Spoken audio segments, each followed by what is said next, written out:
자, 이번 시간은 이제 114페이지죠. 제3절. 토지이동 신청권자. 토지이동의 마지막 부분이고요.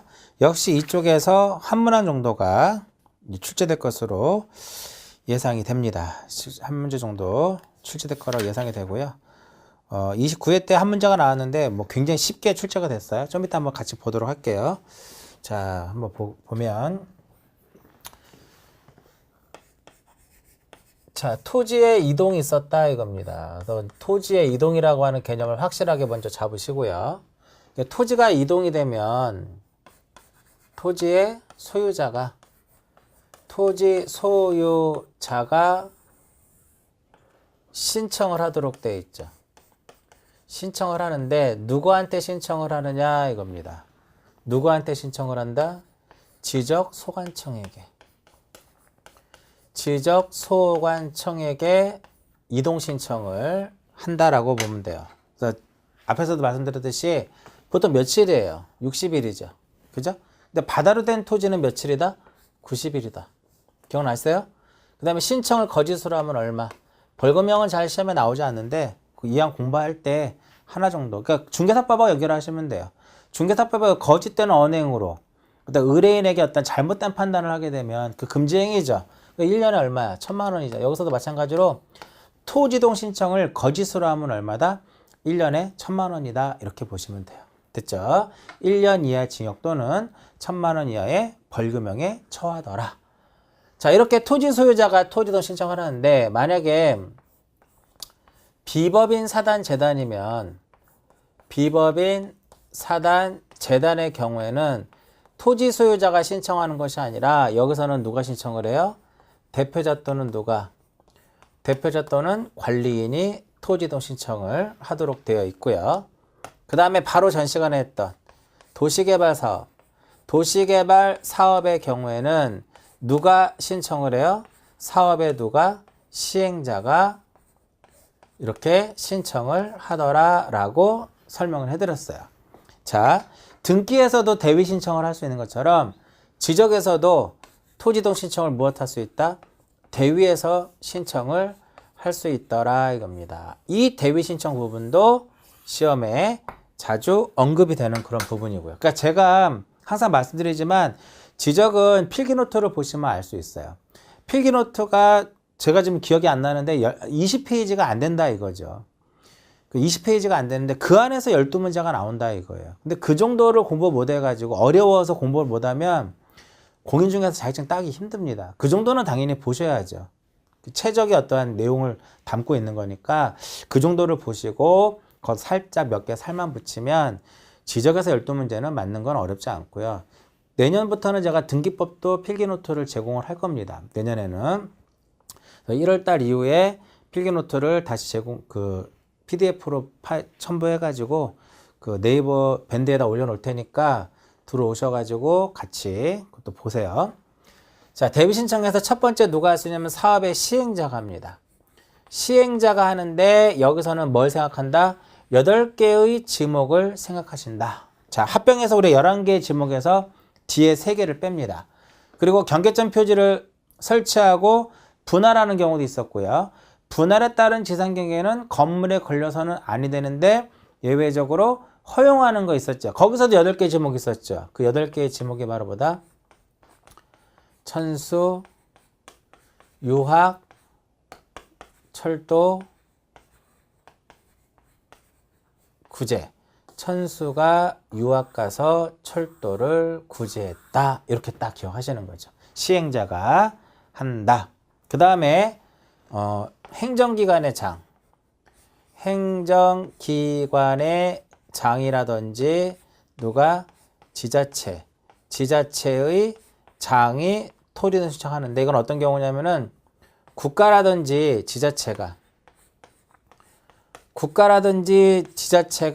토지를 무엇하면 취득을 하게 되면 그 토지를 무엇할 관리를 해야 될 행정기관의 장이라든지 지자체의 장이 하고요. 장이 토지이동 신청을 하고 세 번째는 누가 한다?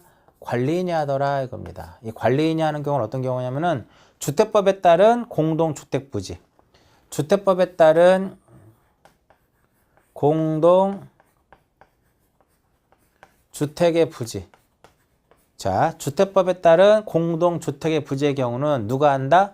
관리인이 하더라 이겁니다. 관리인이 없을 때는 관리 또는 누가 한다? 시행자가 하도록 되어 있어요.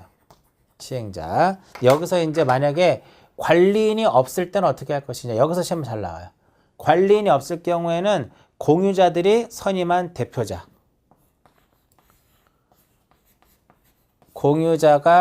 공유자들이 선임한 누가 할 수 있다?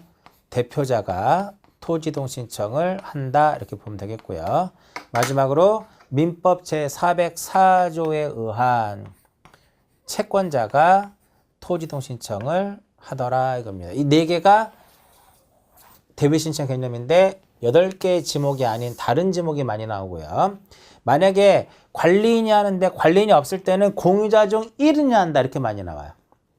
그리고요. 채권자 여기서는 이제 용의물권자는 포함이 안 되는 거죠. 뭐 지상권자라든지 전세권자는 안 되는 거죠. 이렇게 해서 시험에 잘 나옵니다. 자, 그 다음에 이제 정리 볼게요. 소관청에다가 이제 신청을 하게 되면 지적소관청은 지적 공부를 무엇을 해준다? 지적 공부를 정리를 해주더라 이겁니다. 그러면 여기서 지적 공부를 정리를 한다라고 하는 것은 지적에서 중요한 것 중에 하나 등록사항이죠. 이 등록사항을 정리하는 거나 다를 게 없다라는 거죠. 그럼 등록사항은 몇 개가 있다? 2개가 있더라. 크게 3개인데 여기서 2개만 보면 돼요. 하나는 무엇? 토지의 표시에 관한 사항하고 그 다음에 2번째로는 무엇이다? 소유자에 관한 사항이다.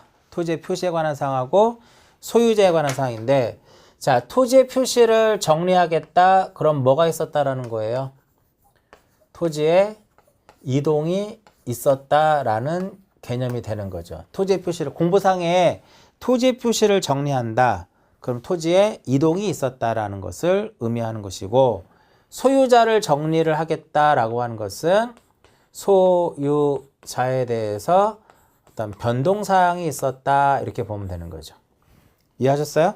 자, 일단은 책에 보시면 공부정리 대상은 시험에 나온 적이 없어요. 왜냐면은 이 공부정리 대상은 토지에 이동이 있을 때만 하는 것이 아니라 소유자를 정리하는 것도 공부정리 대상이기 때문에요. 지금까지 우리가 29회까지 쭉 오면서 공부정리 대상이 시험에 나온 적은 단 한 번도 없었고 앞으로도 나올 확률은 없다라고 보시면 돼요. 그러니까 토지 이동이 있을 때도 공부정리 대상이고 소유자를 정리하는 것도 공부 대상이고 공시지가 등급을 정리하는 것도 일종의 공부정리 대상이다 이렇게 보는 거죠. 됐죠? 그렇게 해서 보시면 되겠고요. 그래서 기존의 공부에다 작성을 하는데 만약에 기존의 공부에다가 작성할 수 없을 때는 새로이 공부를 작성해야 된다. 기본 개념이라고 보시면 되겠고요. 자, 토지가 이동이 됐어. 그럼 공부를 정리를 하기 위해서는 토지 이동 정리 결의서. 토지 이동 정리 결의서를 무엇을 해요? 작성을 해요. 토지 이동 정리 결의서를 작성한 다음에 그것을 기초로 해서 지적 공부를 무엇을 한다? 정리를 하는 겁니다. 그럼 만약에 소유자의 어떤 변동사항으로 인해 가지고 소유자를 정리를 하겠다 이겁니다. 그럼 이때 이거 작성하면 되는데 안 되죠. 근데 계속 작성한다고 시험에 나오잖아. 소유자를 정리하고자 할 때는 뭐를 작성한다? 소유자 정리 결의서. 소유자 정리 결의서를 작성을 하고 그리고 나서 지적 공부를 정리하도록 되어 있다 이겁니다. 지적은 이제 소유자보다는 이제 토지의 표시가 중요하기 때문에요. 소유자 정리 여기서 딱 멈춥니다. 근데 토지에 이동이 있어서 공부를 정리하게 되면 2단계를 또 더 가요. 2단계를. 하나는 등기를 무엇을 하자? 등기를 촉탁을 하고 그 다음에 또 하나는 토지 소유자에게 통지하는 토지 소유자에게 통지를 하는 이 절차를 거쳐가는데 즉 소유자의 어떤 변동사항이 있어가지고 결의서를 작성을 해서 여기서 뭐를 정리한 거예요? 소유자를 정리한 거죠. 이때 소유자를 정리했다면 등기촉탁 대상도 아니고 토지 소유자에게 통지 대상도 아니다 이겁니다. 여기서 끝나는 거예요. 여기서부터. 이렇게. 자, 116페이지로 볼게요. 절차. 116페이지 맨 위에 절차. 지적소관청은 토지에 이동이 있을 경우에는 뭐를 작성하고 토지 이동 정리결서를 작성해야 하고 소유자의 어떤 변동에 따라서 지적 공부를 정리하려고 하는 경우는 소유자 정리결서를 작성해야 된다 이겁니다. 그 다음 2번은 그냥 읽어보셔도 돼요. 토지 이동 정리결서의 작성은 토지대장, 임야대장 또는 경계점 좌표등록별로 얘네들은 결의서는요 구분해서 작성하는 겁니다. 구분 작성한다. 이것도 하나 기억하시고. 그 다음에 3번 소유자 정리 결의서 작성은 등기필증, 등기사항 증명서 또는 그 밖에 토지 소유자가 변경되었음을 증명하는 서류를 첨부할 것이고 다만 4번 전자정보법에 따른 행정정보의 공동이용을 통하여 첨부서류에 대한 정보를 확인할 수 있는 경우에는 그 확인으로 첨부서류를 가름할 수 있다 보시면 되겠고요. 그 다음 117페이지 법률 되게 중요합니다. 법률에 대한 내용이 118페이지에 다 나와 있는 내용이고요. 일단 기출문제가 눈에 보이니까 먼저 볼게요. 기출문제에 틀린 것은인데 3번에 보면 뭐라고 써 있을까요? 지적공부의 신규등록. 자, 제가 첫 시간에 신규등록에서는 우리가 선등록, 후등기니까 신규등록의 경우에는 등기관세에서 제공한 것을 가지고 소유자를 정리할 수 있다 없다? 없다. 근데 있다라고 써놨잖아. 굉장히 쉽게 문제를 출제한 거죠. 정답은 3번이에요. 나머지 1번, 2번, 4번은 지금부터 하는 내용에 다 나올 겁니다. 자, 이제 보시면 여기 볼게요. 먼저 동그라미 1번 소유자 정리를 봅니다. 소유자 정리. 이 소유자 정리는요, 크게 이제 세 가지로 보는데, 첫 번째 이제 바로 뭐가 있냐면은 신규등록에서의 소유자 정리. 동그라미 1번 보세요. 동그라미 1번의 마지막 줄. 자, 전 시간에도 말씀드렸듯이 신규등록의 경우에는 그 토지 소유자가 지적소관청에 뭐를 제출하자? 소유자임을 증명하는 서면을 제출하자. 그래서 지적소관청이 신규등록에서의 소유자 정리는 지적소관청이 조사를 해서 무엇한다? 등록을 한다 이겁니다. 절대적으로 등기관세에서 제공한 게 있을 수 없으니까 등기관세에서 제공한 것에 의해서 소유자를 정리할 수 없는 거죠. 제공 자체가 안 되는 거고요. 그래도 기출문제 답이 3번이 그 내용이다라고 보시면 되겠고, 그 다음에 2번 보세요. 동그라미 2번 보시면 신규등록에서도 설명해드렸는데 국유재산법에 따른 총괄청이나 중앙관세장이 소유자가 없는 부동산에 대한 소유자 등록을 신청하는 경우에는 지적소관청은 그 다음에 중요합니다. 해당 토지의 소유자가 등록되지 아니한 경우에만 등록을 해주더라 이겁니다. 지금부터 이제 동그라미 1번, 3번, 4번, 5번을 같이 묶어서 설명해드립니다. 지금부터 이제 보세요. 자, 대장이 있고 등기가 이렇게 있습니다. 등기부가. 자, 항상 얘랑 어때야 돼요? 일치를 해야 된다 이겁니다. 여기에 소유자가 A고 여기에 소유자가 무엇이다? A입니다. 그럼 현재 일치를 했죠. 자, 소유자는 어디서 바뀌느냐? 등기에서 먼저 바뀝니다. A에서 이렇게 B로 딱 바뀝니다.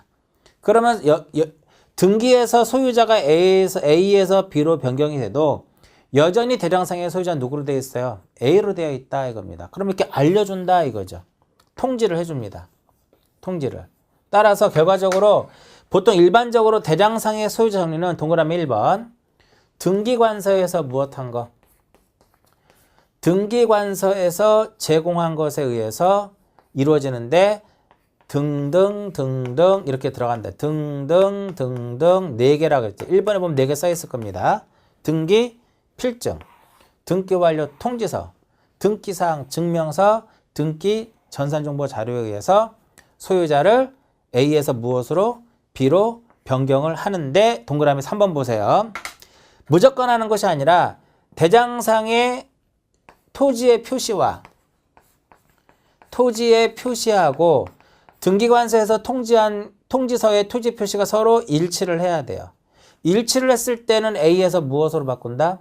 A에서 B로 변경을 하는데 근데 만약에 대장상의 토지 표시하고 등기부의 토지 표시가 일치하지 않으면 정리할 수가 없고 그 뜻을 관할 등기관세에다가 통보합니다. 이걸 줄여서 뭐라 그래요?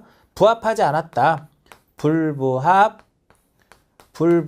통지다 이렇게 얘기합니다. 그래서 동그라미 한번 보시면 등기부에 적혀있는 토지 표시와 공보상이 일치하지 않으면 등기관세에서 제공한 것에 의해서 소유자를 정리할 수 없으며 그 사실을 관할 등기관세에다가 통지를 해야 된다 이겁니다. 이제 4번 볼게요. 4번. 지적소관청은 필요하다고 인정이 됐을 때는요. 등기부를 무엇할 수 있어요? 열람할 수 있습니다. 열람할 수도 있고 증명서를 발급받을 수 있더라 이겁니다. 이땐 당연히 수수료가 무엇이 될까? 수수료 무료이더라 이겁니다. 무료. 봤더니 불일치함을 발견했어요. 불일치함을 발견했을 때는 토지 소유자에게 통지하거나 토지 소유자에게 통지를 합니다. 부합에 필요한 신청 행위를 요구할 수 있게끔 무엇을 한다? 통지한다. 이게 무슨 의미냐면은 야, 아직 안 맞아. 빨리 와서 신청해. 라고 통지할 수도 있고 아니면은 직권으로도 할 수 있더라 이겁니다. 근데 예전에 시험이 어떻게 나왔어요? 증명서를 열람을 했더니 안 맞더라 이거야. 그랬을 때는 토지 소유자에게 부합에 필요한 신청 행위를 요구할 수 있으나 신청 행위를 요구한다고 봐야 되겠죠. 신청을 하도록 요구할 수 있으나 직권으로는 정정할 수 없다 이렇게 시험에 나왔죠. 자, 이게 요 부분이 지금까지 우리가 한 시험 문제를 쭉 기출문제를 보게 되면 한 4문제 정도 이상 나왔어요. 이 안에서 4문제가 나왔다는 소리는 시험에 나올 수 있는 지문들은 다 나왔다고 보는 거거든요. 이해하셨죠? 되게 중요합니다. 1, 2, 3, 4, 5 해마다 한 번씩은 나오는 문제입니다. 그럼 이제 오른쪽 기출문제 다시 보시면은 1번에 뭐라고 틀린 것은 1번에 뭐라고 써 있어요? 지적소관청은 등기부에 적혀있는 토지 표시가 공부와 일치하지 않으면 소유자를 정리할 수 없다. 2번 소유자가 등록되지 아니한 경우에만 등록할 수 있다. 4번 지적소관청은 필요하다고 인정이 되면 등기관서에 등기부를 열람하거나 지적공부에 열람하여 공부와 등기부가 일치하는 여부를 조사 확인할 수 있다. 5번 수수료 낼까 안 낼까요? 무료다 이거 무료. 그 다음에 등기 촉탁을 봅니다. 등기 촉탁. 이 등기 촉탁은 대장하고 무엇하고 등기부하고 이원화되어 있으니까 이 대장과 등기부를 무엇시키기 위해서 일치시키기 위해서 하는 것을 무엇이라 한다? 등기 촉탁이라고 얘기를 하는데 이 등기 촉탁은 국가가 자기를 위해서 하는 겁니다. 국가가 자기를 위해서 하는 것이 무엇이다? 등기 촉탁이더라 이겁니다. 공법 공부하다 보면 역시 촉탁의 개념이 나와요. 거기서도 국가가 자기를 위함이다. 이게 만약에 등기 촉탁은 이렇게 나오면 틀려요. 토지 소유자를 위해서다. 그럼 마저 틀린 거야. 국가가 자기를 위해서 하는 것이고요. 토지 소유자를 위해서 한다. X. 잘 기억하시고요. 자, 그럼 여기서 보시면 이렇게 되는 거예요. 대장상의 지목은 전이고 등기부상의 지목도 무엇이다? 전이야. 현재 어떻게 됐어요? 일치했죠? 근데 토지의 이동이라는 게 발생을 했습니다. 대표적으로 토지 이동 사유 중에 지목 변경이라는 사유가 발생을 했어. 그래서 지목이 전에서 대로 바뀌었습니다. 여전히 등기부에는 뭐로 돼 있어요? 전으로 돼 있어. 그럼 전에서 뭐로 바꾸라고? 대로 바꿔야 되겠죠? 그 후발적 원인이잖아요. 대표적으로 변경 등기가 되는 거죠. 변경 등기하는 겁니다. 그래서 결과적으로 이거죠. 토지에 무엇이 있어서 토지에 이동이 있어가지고 지적 공부를 무엇을 했어요? 정리를 하게 되면 등기부, 등기 기록 중에 어디를 바꿔야 돼요? 저는 등기 기록이 어디에 있다? 표제부에 기록되어 있죠. 표제부를 변경 등기할 필요가 있다라는 거죠. 그럴 때 하는 것을 무엇이라 한다? 그럴 때 하는 것이 바로 무엇이냐면은 등기 촉탁인데 좀 전에 얘기한 것처럼 이 등기 촉탁은 국가가 자기를 위해서 하는 것이다. 이거 국가가 자기를 위해서 하는 것이다. 이겁니다. 그 여기서 이 의미가 무지하게 중요한 거죠. 등기촉탁 대상은 결과적으로 언제 한다라는 거야. 등기촉탁 대상은 토지에 이동이 있을 때 하는 것이다 이겁니다. 그러나 토지의 이동이라 하더라도 무엇은 신규 등록은 촉탁 대상이다 아니다? 아니다. 왜? 등기가 없다 그랬잖아요. 항상 신규 등록하면 뭘 생각한다? 신규 등록을 하면 먼저 등록을 하고 후에 무엇을 한다? 등기를 하기 때문에 신규 등록 당시에는 등기가 없잖아요. 촉탁할 이유가 없다. 그 신규 등록이라는 말이 없어. 그럼 뭘 찾으면 될까요? 공유수면을 매립한 경우, 방조제를 건설한 경우, 이것도 신규 등록인 거잖아 결국은. 그러면 이제 촉탁 대상이 아닌 것은 하면 신규 등록 찾습니다. 그거 아니면 뭘 찾으면 돼요? 토지 이동이 아닌 소유자 정리. 자, 소유자를 정리한 것은 토지 이동이다 아니다? 아니다. 봐요. 대장상의 소유자가 A였는데 B로 바뀌었어. 등기부 표제부에 소유자가 들어가 안 들어가? 안 들어가죠. 등기부 표제부에는 뭐가 들어갈까? 소재, 지번, 지목, 면적만 들어간단 말이야. 표제부는 갑구에 들어가는 거잖아. 그러니까 이러한 것들을 무엇할 필요가 있다면, 변경 등기가 할 필요가 있다면 소관청이 촉탁을 딱 해주는 거예요. 됐죠? 촉탁 대상, 소유자 정리는 촉탁 대상이 아니더라 이겁니다. 그래서 시험에 등기 촉탁 대상이 아닌 것은 하면 얘를 찾습니다. 얘가 안 보이면 뭘 찾아요? 소유자 정리. 이렇게 찾으시면 돼요. 119페이지에 촉탁에 대한 개념이 나와 있고요. 120페이지에 그 촉탁 대상이 쭉 나와 있는데 기역부터 비읍까지 나와 있는데요. 자세히 보시면 아시겠지만 하나로 압축할 수 있죠? 토지 이동이다 이렇게 보시면 돼요. 그 다음에 오른쪽에 대상이 아닌 것은 해서 또 28회 때 나왔던 문제 보시면 기출문제 잠깐 볼게요. 등기 촉탁 대상이 아닌 것을 뭘 찾는다? 신규 등록. 신규 등록. 신규 등록 있나 보세요. 신규 등록 4번에 있잖아. 4번에. 신규 등록. 신규 등록. 그 정답은 4번이다 이겁니다. 그 다음에 공부정리 통지. 자, 공부를 정리를 하게 되면 통지를 합니다. 여기서는 여러분들이 꼭 알아야 될 것이 통지 대상이에요. 대상 시험에 잘 나옵니다. 대상. 자, 직권에 의해서 등록을 하거나 지적 공부를 복구하거나 말소를 하거나 등기를 촉탁했을 때 이 부분이 조금 어려운데 기억하셔야 돼요. 직권으로 등록을 하거나 복구하거나 말소하거나 등기를 촉탁할 때는 그 사실을 토지 소유자에게 무엇을 해야 된다? 통지를 합니다. 여기다 플러스. 자, 공부정리 사실을 토지 소유자에 통지하는 경우는 이런 경우예요.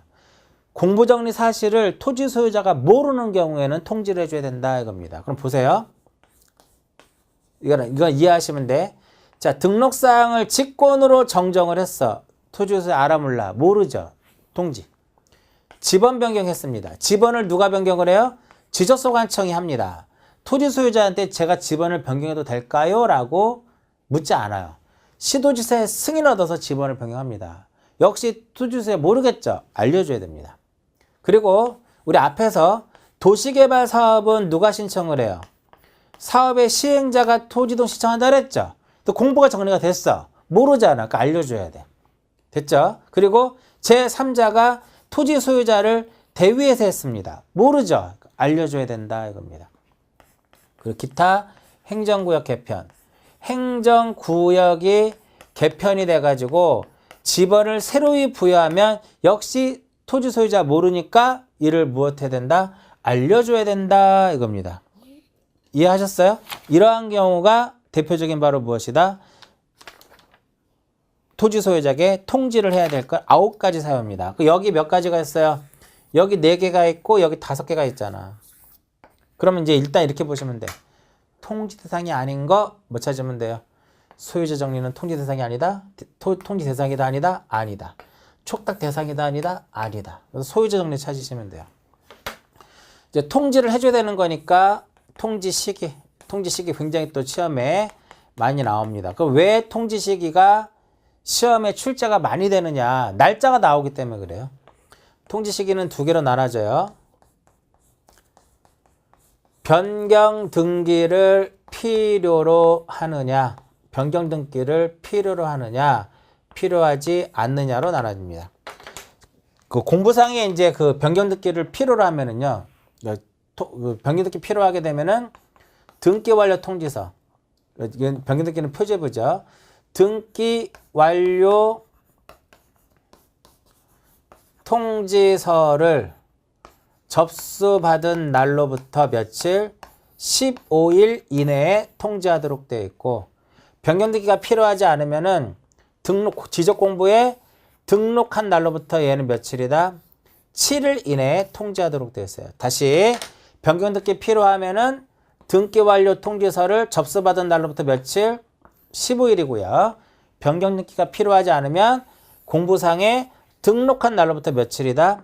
7일이더라. 이렇게 보시면 돼요. 자, 기출문제 한번 있으니까 한번 볼까요? 기출문제가 있나요? 여기 기출문제 빠져있네. 122페이지 보시면 28회에 기출문제가 있습니다. 1번이 틀렸죠. 왜 그럴까요? 축척을 변경했다고 나왔죠. 축척 변경, 여기 축척 변경 말 있어 없어? 없죠. 통지 대상이 아니고 2번, 3번, 4번, 5번 여기 다 있습니다. 2번, 4번, 5번 다 있더라. 이 문제 난이도가 28회 때 가장 어려운 문제예요. 그러니까 정확히 9개를 모르면 못 찾는데, 옛날에 이 문제가 기출문제가 지적직 공무원 시험에 나왔었거든요. 축척 변경 문제가. 그래서 그때 당시에 나와서 많은 학생들이 또 틀렸습니다. 그러니까 요즘에 이제 그 공인중개사의 공간정보의 구축 및 관리에 관한 법률은 대부분 지적직 공무원에 나왔던 문제들을 그 중에서 가장 난이도가 좀 떨어지는 문제들을 살짝 변형해서 내거든요. 그러니까 우리가 이만큼을 공부하게 되면은 지적직 공무원 애들은 이만큼을 공부하거든요. 내용 자체가 훨씬 더 많거든요.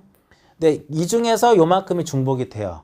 근데 그 중에서도 어려운 문제는 빼고 좀 이게 쉬운 문제들로 구성을 해서 중개사 시험에 내는 거거든요. 그러니까 이 문제는 좀 난이도가 높았었던 문제다라고 보시면 되겠고요. 2번은 보시면 뭐라고 써 있어요? 122페이지 2번에 지적 공부의 등록사항에 잘못이 있음을 확인했을 때는 직권으로 조사측에 정정하는 경우. 직권 정정. 3번 직권 정정. 3번 대위 신청. 4번 직권으로 조사 등록. 5번 행정구역 개편으로 인해서 이렇게 지번을 새로 부여할 때. 짧게 정리하시고 거기다 살을 붙여서 기억을 하시라 이거죠. 자, 이렇게 공부를 정리를 했어요. 오른쪽 페이지 볼게요. 공부를 정리하게 되면 수수료를 내야 됩니다. 물론 국가 지자체는 면제가 되겠고요. 수수료를 내지 않는 것 중에 하나가 바로 바다입니다. 바다로 된 토지의 등록 말소는 수수료 내지 않습니다. 그 다음에 그 수수료 금액은 모르셔도 돼요. 근데 1,400원하고 1,000원이거든요. 만약에 저는 공부합니다. 이거를. 1,400원과 1,000원인데 어떻게 구별하느냐? 자, 토지가 이동이 됐을 때 측량을 하는 토지동은 얼마? 1,000원, 1,400원. 신규 등록, 등록전화 분할. 측량을 하지 않는 거, 조사 측량, 조사만 하는 거, 합병, 지목 변경 얼마? 1,000원. 수수료 안 내는 거, 바다로 된 토지의 등록 말소. 이걸 왜 이거를 봐야 되느냐? 내공 쌓는 거, 내공 쌓는 거. 다 막기 위해서는 이런 내용들을 기억하시면 좋은 게, 예전에 이제 어떤 게 나온 적이 있었냐면은, 자, 우리가 토지대장에 보면 개별 공시지가가 써 있죠. 그죠? 등록사항 중에. 개별 공시지가는 지적 공부를 정리할 때 그 공부 정리 수수료를 산정하는 기준이 된다. 맞아, 틀려요? 이 개별 공시지가는 공부 정리 수수료 산정 기준이 된다. 맞아, 틀려요? X다 이거예요. 공시지가에 의해서 공부정리 수수료가 정해지는 것이 아니라 이미 정해져 있는 거야. 신규 등록은 1,400원, 합병이면 1,000원. 그래서 이 지문 틀렸다라는 것을 이걸 알아야만 이 지문이 틀렸다라는 걸 안다 이거죠. 근데 제가 이제 한 15년 이상 지금 수업을 하다 보니까 이런 내용들을 설명하면은 많은 학생들이 싫어합니다. 우리가 시험에 나오지도 않는 것들을 자꾸만 설명한다 그러는데 지금 나왔어요, 이렇게. 그래서 12개를 다 맞기 위해서는 이런 내용들을 어렵지 않으니까 제가 아주 어려운 기술적이고 전문적인 거 안 알려드려요. 왜냐면 그거까지 설명해 버리면은 이 지적도 양이 많아지는 건데 그런 부분은 시험에 잘 안 나오는 부분들에 대해서 설명 안 해주는데 어느 정도 그래도 시험 범위 안에 있는 것들은 이렇게 보자 이거예요. 됐죠? 여기까지가 토지의 이동이다. 그래서 일단 공부정리 수수료에서 납부하지 않는 경우는 국가지자체는 무조건 내는 거 아니고요. 중요한 것은 무엇이다? 바다로 된 토지의 등록 말소는 그 수수료하고는 수수료는 내지 않는다라는 거. 그게 핵심이에요. 1,400원, 1,000원 모르셔도 상관없어요. 근데 다만 이 개별 공시지가에 의해서 공부정리 수수료가 정해지는 것은 아니다. 이렇게 정해져 있는 거죠. 측량 종목별로.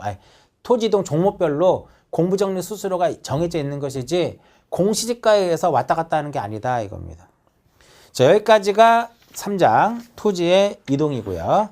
다음 시간에는 이제 마지막 이제 지적 측량 부분인데 이 지적 측량 부분은 굉장히 기술적이고 전문적이고 그런 부분들이 좀 많이 나오는데 실질적으로 시험에서는 여러분들이 중개 자격증을 취득을 해서 중개업을 하는 과정에서 가장 기본적으로 알아야 될 그 사항 정도만 시험에 출제가 됩니다. 다음 시간에는 요거 마무리를 해서 전체적으로 이 공간정보의 구축 및 관리에 관한 법률을 최종적으로 마무리 짓도록 하고요. 자, 이번 시간은 여기서 마치도록 하겠습니다.